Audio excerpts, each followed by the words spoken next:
Kevin James, England coach, Cray, first team coach, owner of Pro Impact Football, and also DJ. Jamie Leggett, England six-a-side manager. I'm also coach at FC Elmstead. I also am doing mental health chats, mental health, hashtag Let Us Talk. And I'm also working at an SEN school for special needs. So I got involved probably 8 years ago now. I was, first of all, went for an application to be England manager. Wasn't successful at the time, but because I played in national tournaments up and down the country, they thought they would have a role for me as chief scout. So it was to recommend players to go to the Wales, England and Scotland sides. Because I had played against them, and they was recommended to go to the trials, the national trials. So the first year, the Scotland team didn't have a manager, so they asked, obviously because I knew them, that I would be interim manager of Scotland. We ended up reaching the quarter-final that year for a different federation at that time in Montenegro, lost to the eventual winners, Romania. And then from that, I was manager for 5 years at Scotland. We had a 2-year break after that while they set up the new federation. Once the new federation was formed, I was still Scotland manager, and we done the first year, the International Soccer Federation, as Scotland manager, reached the quarterfinals again.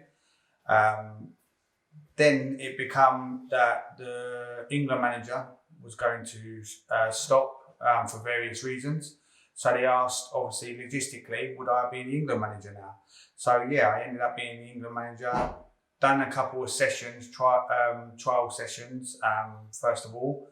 Then I approached Kev. Kev was a bit dubious at first, didn't really know about it. But he come down, had a watch, and then he become head coach, obviously, of the England six-a-side team. We went to Crete last year. I'll pass over to Kev and go from there. Yeah, as Jamie said, I got involved. Jamie approached me. We've locked arms together, or locked horns together as well in terms of in previous football competitions. So yeah, it was once I got to have a little look around and a little feel for it, it was quite simple for me to get involved in it. It's something that I would have loved to have got involved in and played in, at the back end of maybe my own career. If it was about, I would have, so I would definitely, if any good players or young players or even experienced players are looking to, get involved in playing for their national side, this is a great opportunity. The standard's really good. And in Crete, it's proved to be a really, really thought out tournament. Yeah, so it's held there. I think you said England. First year in Portugal, in the heart of Lisbon, Square. It was what do now? From a new organisation, International Soccer Federation. So SOCCA. that's ISF. They also run a club event for their leisure league teams or anyone who around the world want to enter. Their six-a-side soccer championships as well. It's run, a purpose-built stadium is built in the heart of the host town every year. So first year, as I say, was Lisbon. Second year it was Crete. It was built on the beach in Crete, and it had 3,500 people. We was lucky enough to meet Greece in the quarter-final, and there was 3,000 people, packed house, 2,000 people outside. The way it's funded is through a Pakistan family, Chaiwalas group, and the World Group, and also through Leisure Leagues, which is the biggest provider of world 5-a-side, 6-a-side and 7-a-side. So they fund it at the moment. We're under the bracket of UK soccer.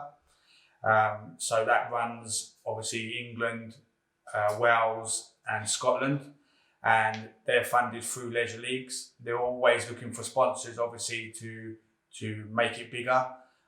Providers as well, what will provide either footwear or goalkeeper gloves, which we was lucky to have last year through a friend of Kev, which he'll explain in a minute. Also Defiance gloves, also Prem Grip. So we was lucky to now have a lot of sponsors or providers on last year. They're looking to make it bigger this year, so we are looking for sponsors if anyone is interested. But I'll pass over to Kev to add anything else. Yeah, the setup was really good. Really enjoyed the packed house of the 3,500. It was really close. So it was the Greek representatives made an absolutely amazing effort to get it up and running, and obviously so did the UK soccer and the ISF. Everyone really pulling their weight to make sure they run really smoothly. So it did it ran pretty well, and I really enjoyed it. I really went and went to go and get up early and go and watch games. Early. We wasn't far from the stadium, so it was really good to go down there and watch soak up some of the other teams and just how they played tactically, and I get a nice real feel for the place. It was a really nice place in Crete where we were, so really enjoyed it. On the basis of our game, which is a really good friend of mine who I played with, set up many years ago, for like a non-league insurance for players that are playing, that need to try and keep themselves covered as to when they get injured, because as we know that clubs can't actually pay for when teams are getting when players are getting injured. So it was an amazing thought up project by Francis, who is taking it on a lot now. I've personally got involved in him with my Pro Impact football stuff. So I'm also now not only just covered myself, the players that train with me are also covered as well. So we've filtered that into England to make sure that the players have got some cover in case they're injured, and also filtered it into my 11-a-side team, which is Cray Valley.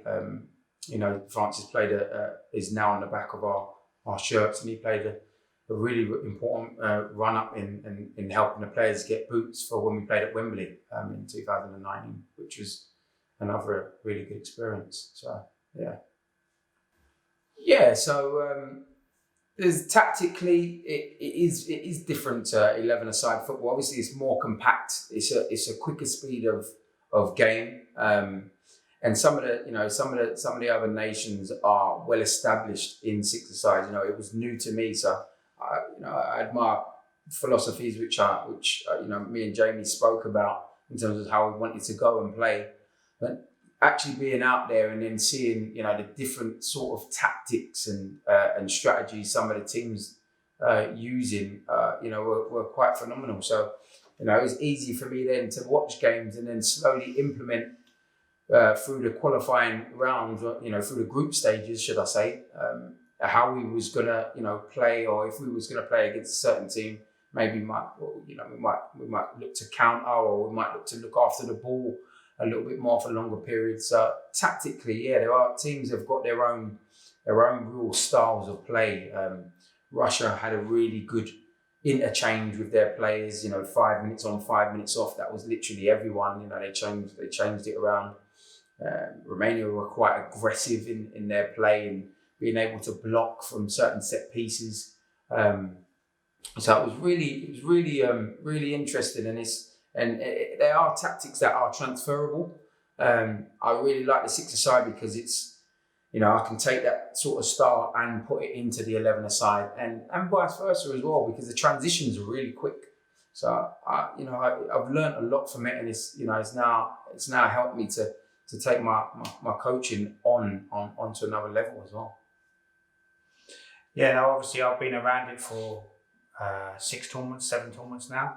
So as Kev said, that was his first tournament. So it was more of Kev. I knew he would adapt to it quite well because I've coached against him.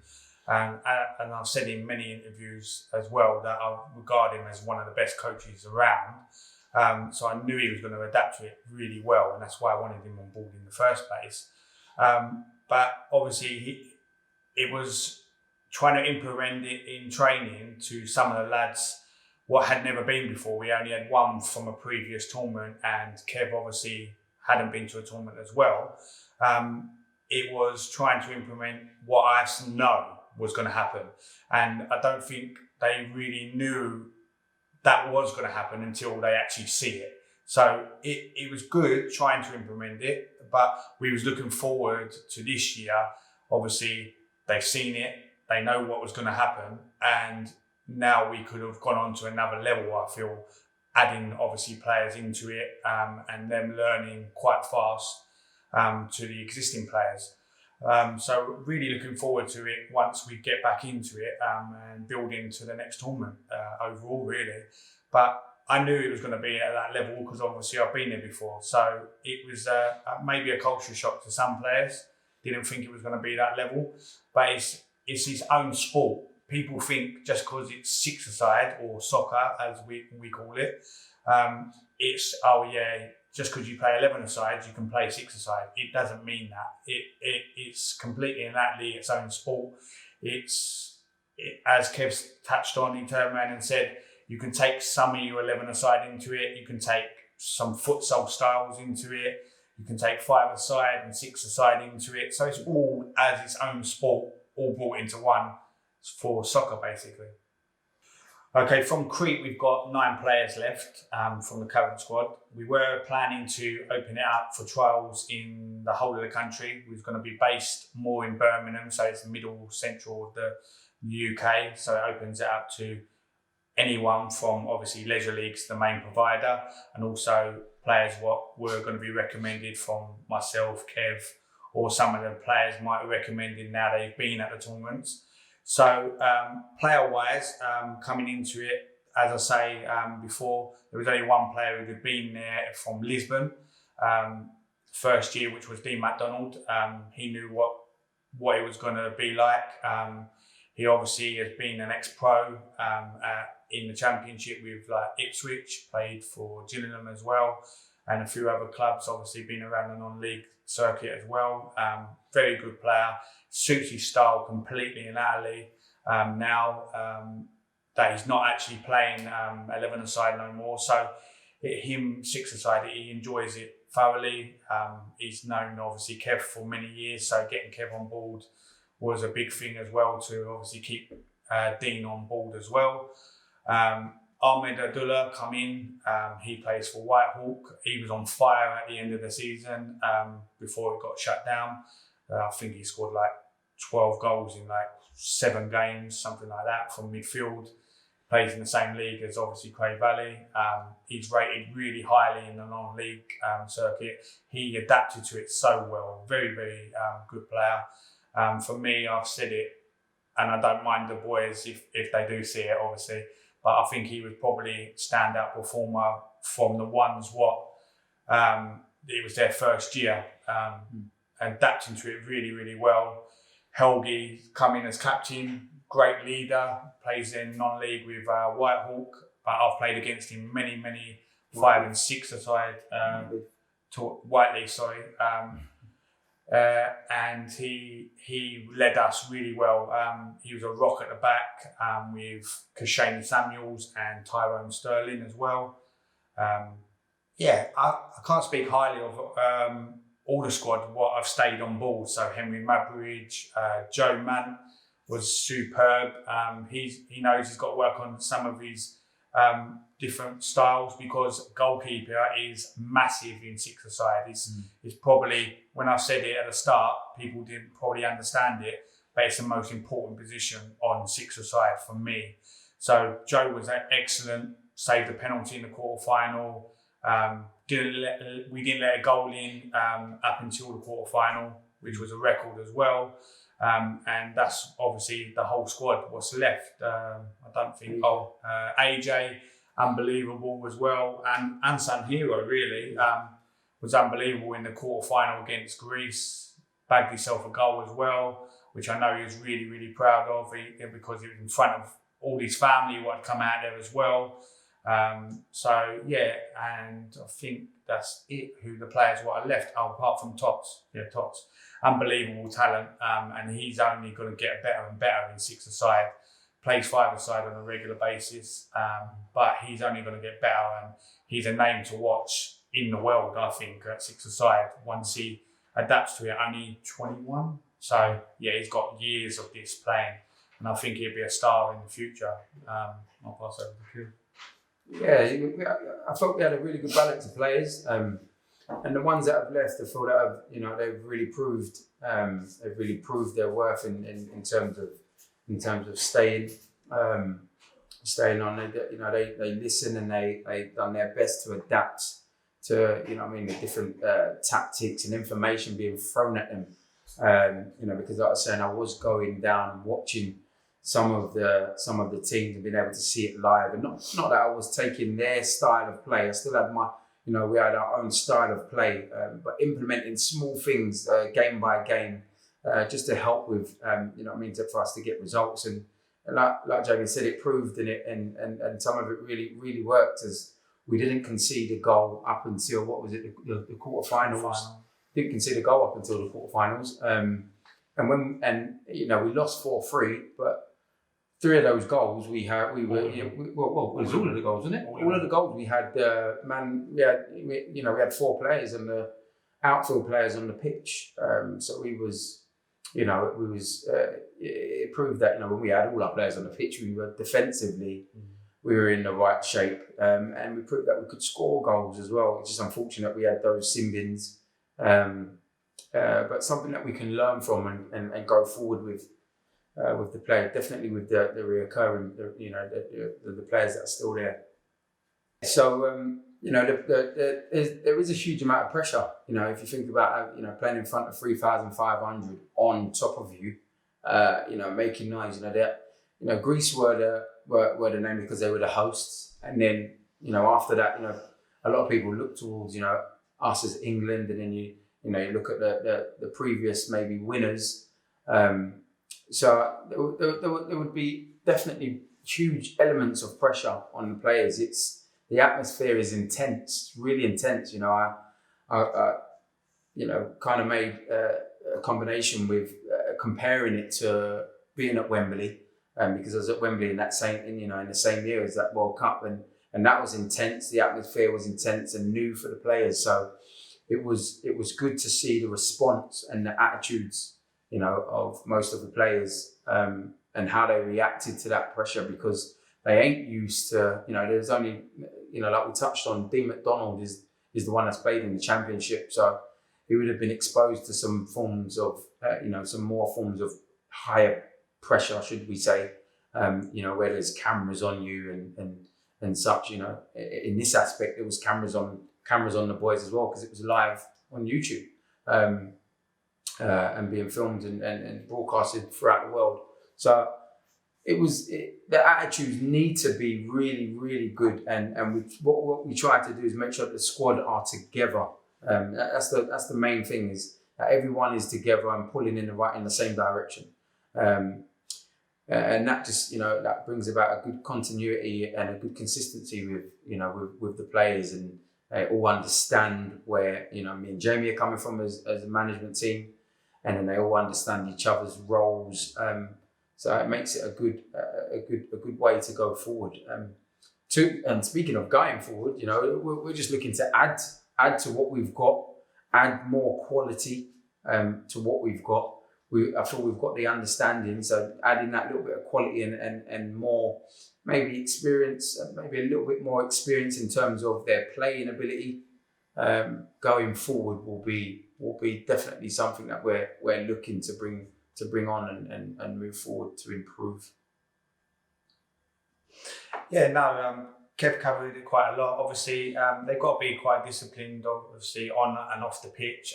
There was some issues, but they've been rectified by the ISF, and also, obviously, me and Kev, we've spoken to the company about them, and they won't happen again. We've learned from a couple of the issues what have happened. We won't go into it too much, but obviously they've happened now. They've been solved, and we move forward now. As Kev Terman said, we've got the 9 players left for various reasons.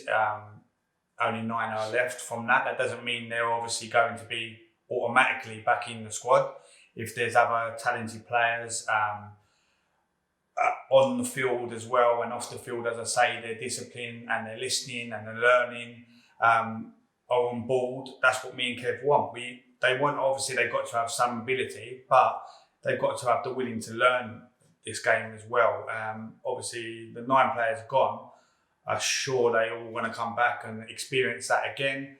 There was no problems with them 9 players. So hopefully they come back, add to the experience and pass on their knowledge to the players as well. Because it's all good and well me and Kev always saying do this or do that, but they might not understand it from our point of view as just coaching it, but also the experience of the players saying, well, it does work, trust me, you need to do it. So that's going to be good for us going forward. As I touched on earlier, through leisure leagues, we've got the support of having the trials, hopefully seeing a wide range of abilities and attributes what me and Kev may want to take forward, and also opening out to the whole UK. And that's through obviously leisure leagues with their 5, 6 and 7-a-side leagues up and down the UK, and obviously now throughout the world as well, providing small-sided football, 6-a-side football for the world, which obviously me and Kev are excited about seeing these players from all over the UK. And we can't wait really to see these trials when they actually happen, obviously post-virus, and when we can do it. So since lockdown, I've been doing basically some mental health chats called #LetUsTalk. At first, didn't think nothing of it. I just thought, something to do really. It's close to my heart, but through my dad, he had some issues, not last Christmas, Christmas before, just before it, for about 5-6 months. Ended up being bad enough that he was ended up sectioned for about 5-6 months. I haven't really gone into it personally myself, which is strange that I'm trying to open out to everyone else for them to talk. I have spoken to certain people like my girlfriend Zoe. Kev knows some of it as well, and some of the England players do know about it as well. And they've been a great help going forward. They're very supportive about obviously the chats on Instagram and everything like that. And I don't think I would have got through them issues without the people at England, Kev, and obviously my partner, girlfriend Zoe. So I thank them for that. Basically, the chats are to open up. At first, they was open up for men who found it hard to speak about mental health, which I think in general, a lot of people find it hard to speak about mental health. But in football terms, I think it's really hard. It's got better from the talks I've had with the people I've had. there's still some stereotype or still stigma around it, but it has got better from the talks what I've had, and they've said it has got better, and there's more awareness, but there's not enough awareness. People spoke about it being in education. Should it be better? I believe, yeah, it should be better. Should there be specialists at every single club? There should be, but again, that's all about funding. From the top to the bottom, I know that it has got better from the top end with academies and everything like that. One of Kev's mates, who I've known for a while as well, Kevin George, does a lot of stuff on mental health. I've actually had him on the show, and he's been in academies talking about it, wrote a book about it as well. But he actually turned around and said as well that there should be a lot more lower down into grassroots football, into non-league football, and that. So if anyone wants to be a guest on it, that's fine. Come be a guest. Just DM me on my socials, and we'll arrange it. I've got a lot lined up coming up, some specials as well. What ended up being that I was only going to have certain people on a Monday night, but it's ended up so widely that people wanted to come on, that I've had on a Monday night at 8 o'clock, I have 4 people talking about issues for 15-20 minutes. And then on a Thursday at 8:30, I have a special with one person who maybe for about 45 minutes to an hour speaks about their own issues, opening up, telling their experiences, their stories. Maybe it was a family member, maybe it was a friend. And it's opened my eyes up that people do want to talk. They do want to talk, but they don't know who to talk to. They've got to find the right person to talk to. So on Let Us Talk, it's getting bigger and better. Hopefully it can keep on going now that lockdown's coming away, and just keep showing awareness. And if anyone is having struggles, they need to talk. That is the message, and open it up. Away from obviously that. Before that, I'm obviously coach at FC Elmstead.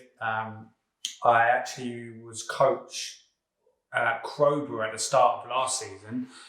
That was with Sean Madbridge, which is Henry Madbridge, who plays for the England team's dad. I enjoyed my time down there, but it just wasn't for me in the end. So I ended up not doing anything for 3 or 4 months on the build up to the World Cup. Once I got back from the World Cup, I went and watched a few games on a Saturday. I've been around a lot of people, obviously in the non-league system and stuff like that.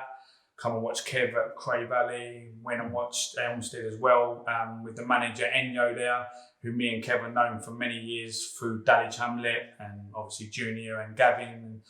And I know a lot of the players there as well who have played for obviously Kev as well at Dulwich, and they've pitted down now just to play at that level. Maybe they're coming to the end of their career, or some of them have lost the love for the game and they just wanted to play at the same style of football. And that's what we try to do. We try to play the same style of football what Cray are now playing, and try to do the same style of the Dulwich Hamlet way to a certain degree. And it's a family orientated club.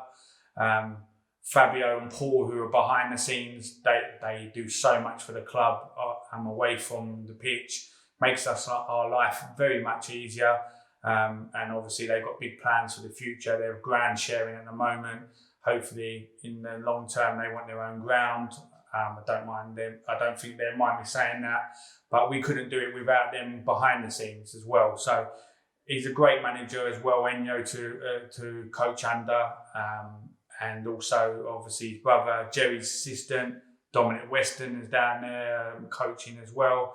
So I'm learning off them as well, because they've coached with people like Kev and like Junior Caddy and Gavin Rose, which you can't get any better mentors really than them three, I feel, in the non-league system.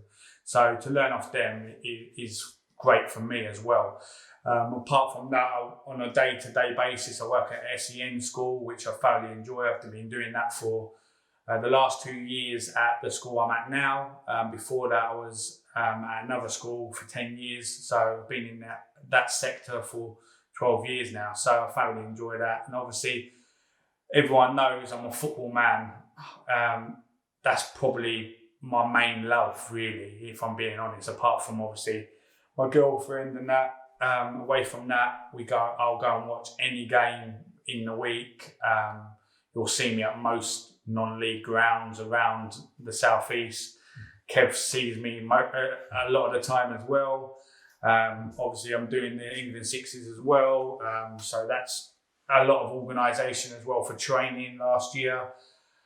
Apart from that, I love going and watching grassroots as well on a Sunday. So the likes of SE Dons, Rising Ballers, and not just obviously the YouTube teams, but they put it out there. So a lot of people obviously know them through the Beatties and the big YouTube teams.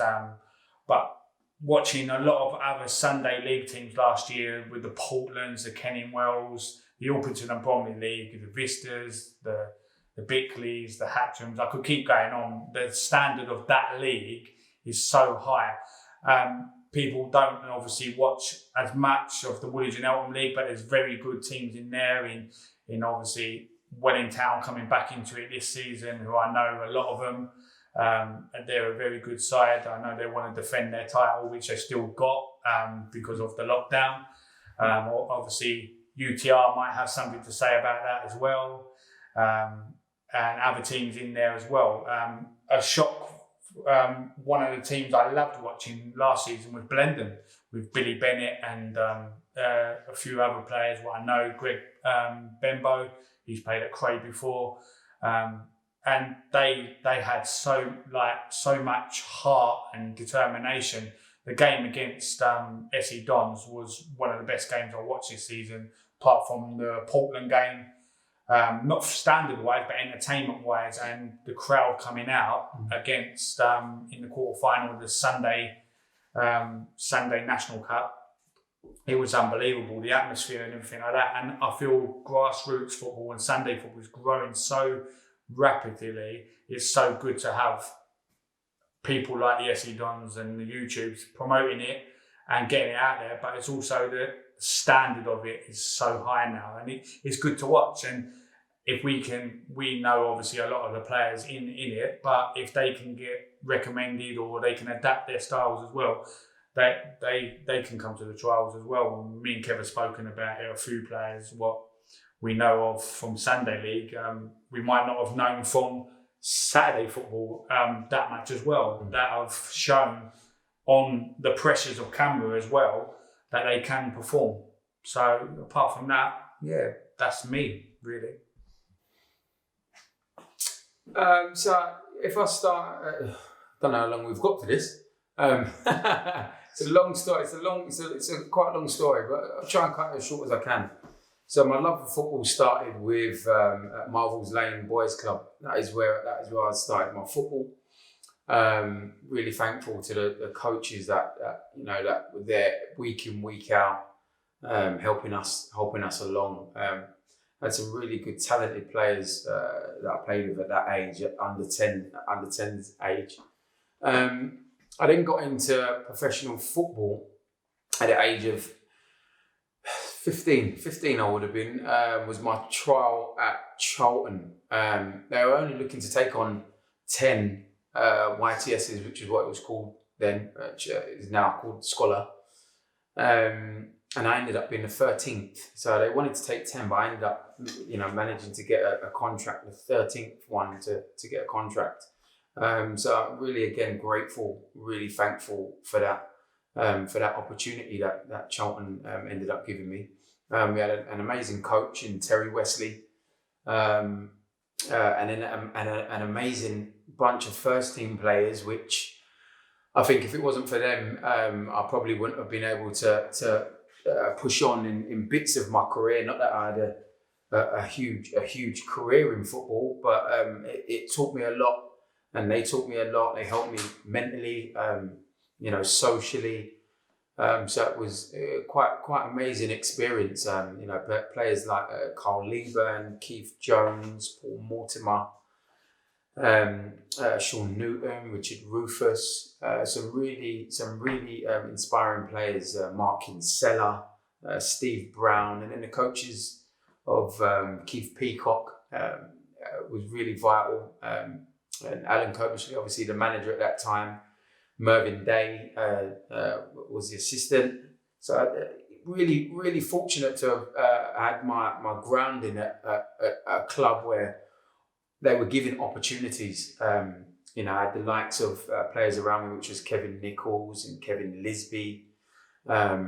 Those two are a year older, which were pushing for the first team. So, and in my year, we had John Fortune, who ended up playing quite a lot of Premier League games. And below me was the likes of Scott Parker and Paul Konchesky, Kemi Izzet, Charlie McDonald. Some really good, talented footballers, really trying to push and work hard, to have good careers in football. So really thankful again for those sorts of people that I've ended up, being alongside. And then to mention at the end of that, just before I left, we had John Barnes come and join the club, which, paid dividends in terms of experience and knowledge that he was able to give, some of us youngsters. What a great experience that was. Then I moved on to Gillingham, again with some amazing players, mentally strong players, Hesson Tyler, and some other young players as well in there that I'd like to mention are Marlon King and Naren Noseworthy, Jason Brown, Danny Spiller, Andrew Crofts, Matt Jarvis. Some really, again, I've been fortunate to be around so many good players, and the experienced ones in Adi Pennock, Ife Honora. Adi Pennock coached at Stoke. Ife Honora, who's involved with the PFA now. Barry Ashby, Mark Saunders, Mark Patterson, who's at the club now. So some really challenging guys that would challenge you, that would try and get the best out of you in training, which I'm thankful enough to learn off of these guys that have now feel that as all of these people that I'm talking about have helped me hone my kind of coaching skills, which is where I'm obviously going towards now is my coaching. And then thankfully enough, got a chance to move on to Nottingham Forest.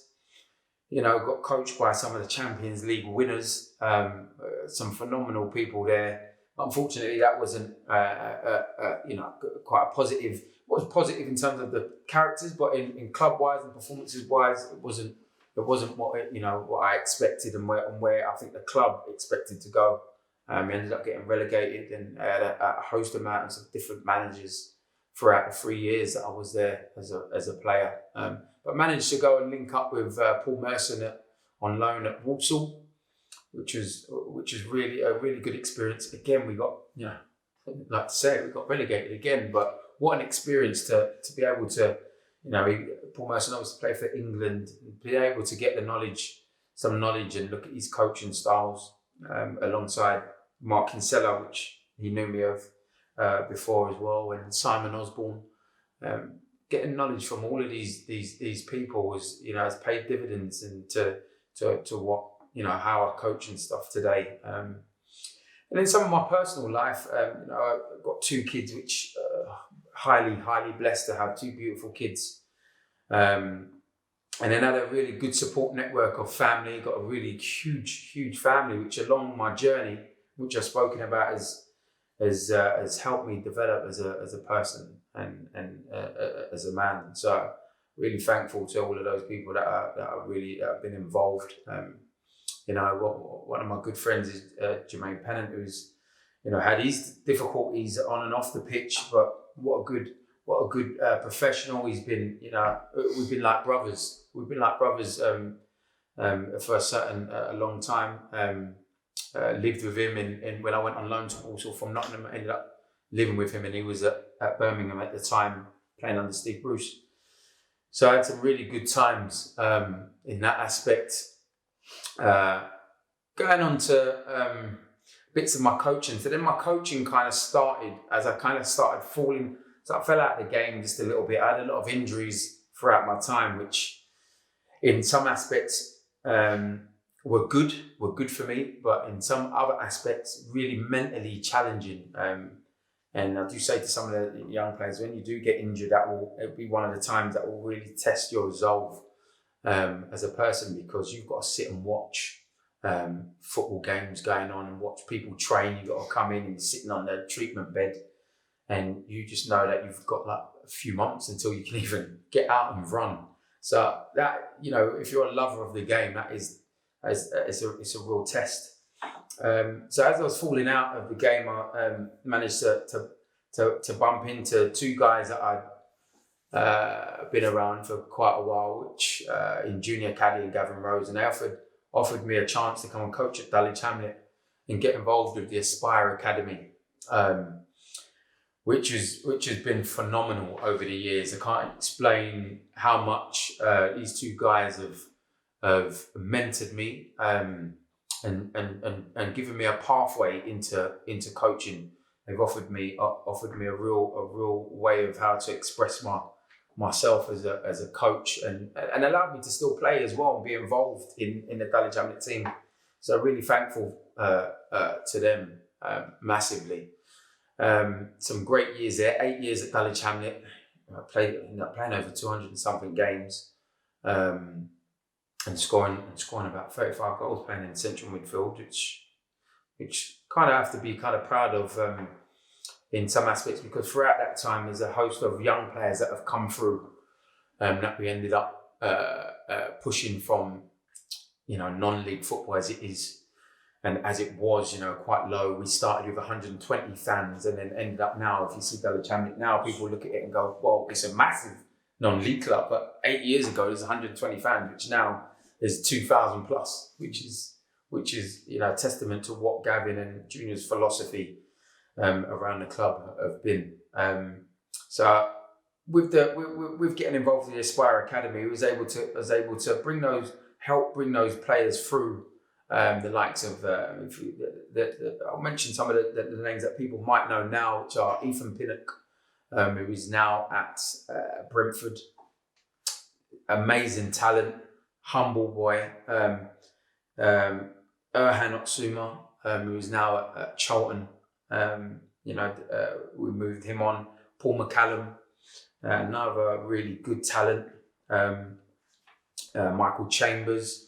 Another really good player, Cray Taylor. So these players, we ended up moving on. Daniel Carr and Jalang Jasemi, who moved on to Norwich. These players we ended up moving on through, a philosophy that got built over time. So really, when you're going into and thinking about development. Dulwich and Aspire, for me, outside of the pro game, are the leaders of how development can take place. And we went through a host of things trying to develop those players. Schooling was really important. Education, outside of football as well, and teaching these guys not just to be good footballers, but to be good people.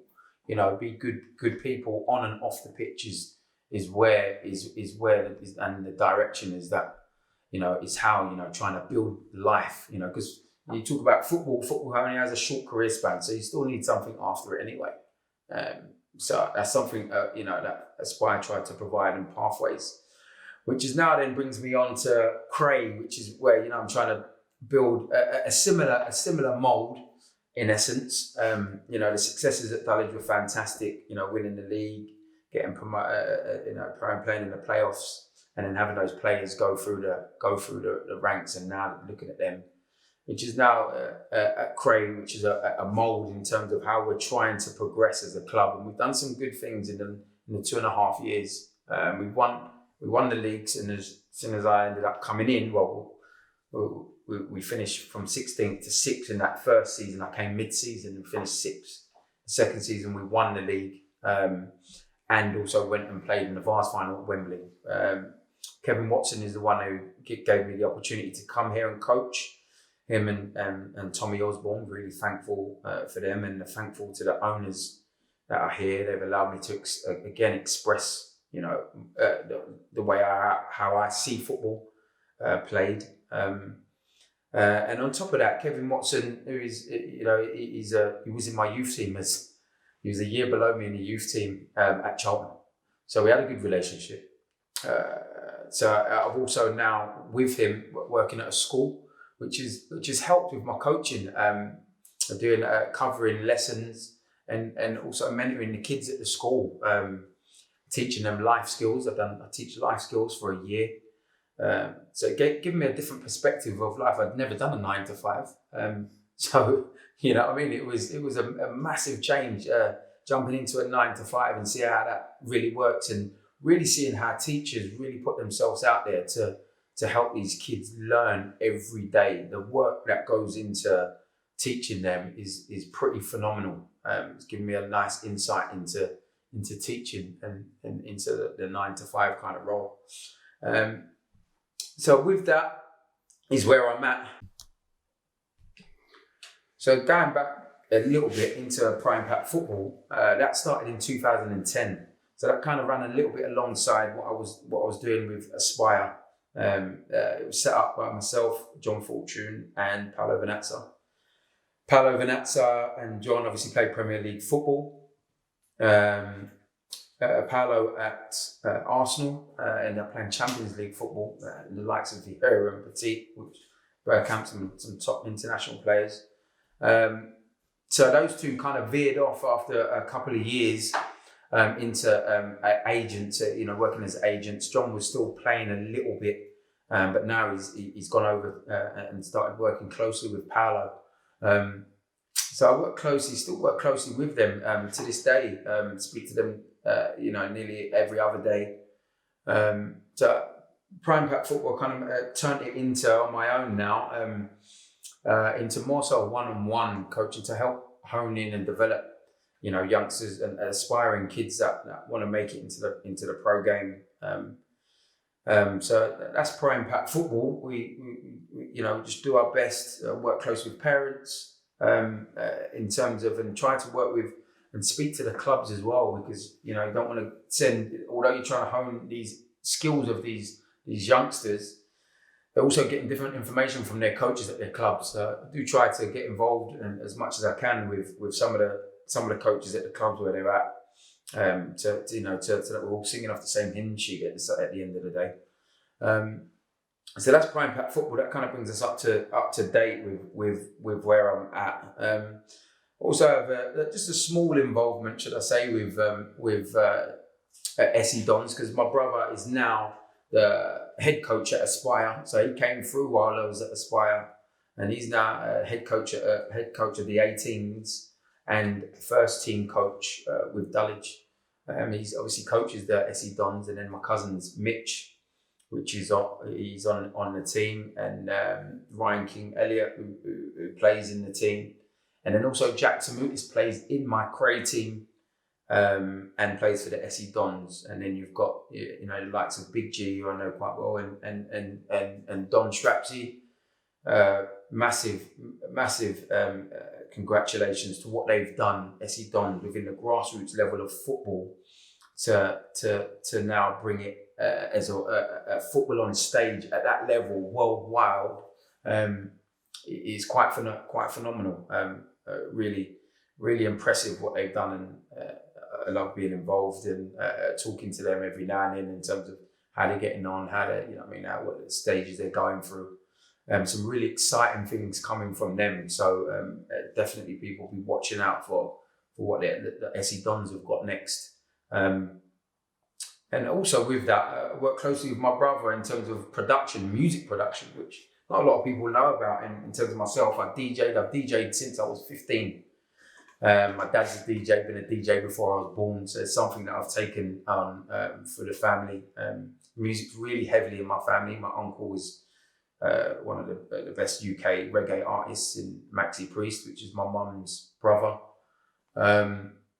And my cousin was in a small group called Ultimate Chaos. So we've got a various amount of singers and artists and producers in the family.